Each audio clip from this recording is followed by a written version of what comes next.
খাতা কলমে প্রতিষ্ঠানটি চলছে বছরের পর বছর, কিন্তু ফলাফলের খাতায় মস্ত বড় শূন্য। নওগাঁর পত্নীতলা উপজেলার চক্রতবাটি ইসলামিয়া দাখিল মাদ্রাসা থেকে এবার পাশ করেনি কেউ। পরীক্ষা দিয়েছিলেন ১৯ জন শিক্ষার্থী, অকৃতকার্য হয়েছেন শতভাগ। এমন বিপর্যয়কর ফলাফলে চরম ক্ষোভ ও হতাশা প্রকাশ করেছেন স্থানীয় বাসিন্দা ও অভিভাবকরা।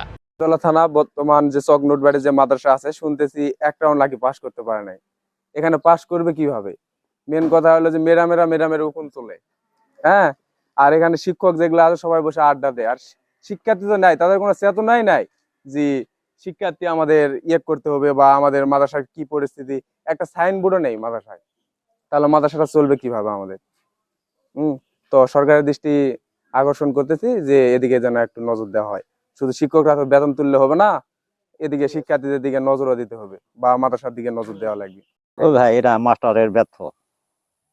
মাস্টাররা এই রাজনীতির জগতে যায়, লেখাপড়া হয় না ভাই, সেলফেল কেউ দেয় না। এখানে মাস্টার মনে হয় 14টা আছে, আর ছেলে পেলে মোটামুটি 13টা। এখানে লেখাপড়া হয় না, এর জন্য এটা সেলফেলেরা এখানে পড়তেও আসে না। সোলপল স্কুলে প্রতিষ্ঠানে নাই, এই জন্য হয়তো বা মান দেয় না, হয়তো কুমটি আদার্স যেগুলো আছে সব বিষয়ে হয়তো বা ওই রকম গ্রহণযোগ্যতা নাই।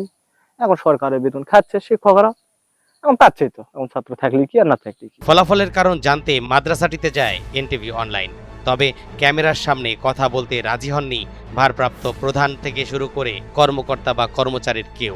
বিষয়টি উপজেলা একাডেমিক সুপারভাইজারকে অবহিত করা হলে তিনি বলেন, শিক্ষা অফিসারের মাধ্যমে বিষয়টি তদন্ত করা হবে। এসএসসি এবং দাখিল সমমান পরীক্ষার ফলাফলে দেখা গেছে চকনতবাটি দাখিল মাদ্রাসা নামে একটি প্রতিষ্ঠান, যেখানে ১৯ জন শিক্ষার্থী পরীক্ষা দিয়েছিল, সেখানে একজন শিক্ষার্থীও পাশ করে নাই।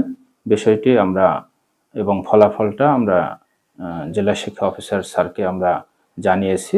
জেলা শিক্ষা অফিসার স্যার যে ব্যবস্থা গ্রহণ করবেন। স্থানীয় সচেতন মহলের দাবি, দ্রুতই ঘটনাটির তদন্ত করে দায়ীদের বিরুদ্ধে প্রয়োজনীয় প্রশাসনিক ব্যবস্থা নেবে সংশ্লিষ্ট কর্তৃপক্ষ।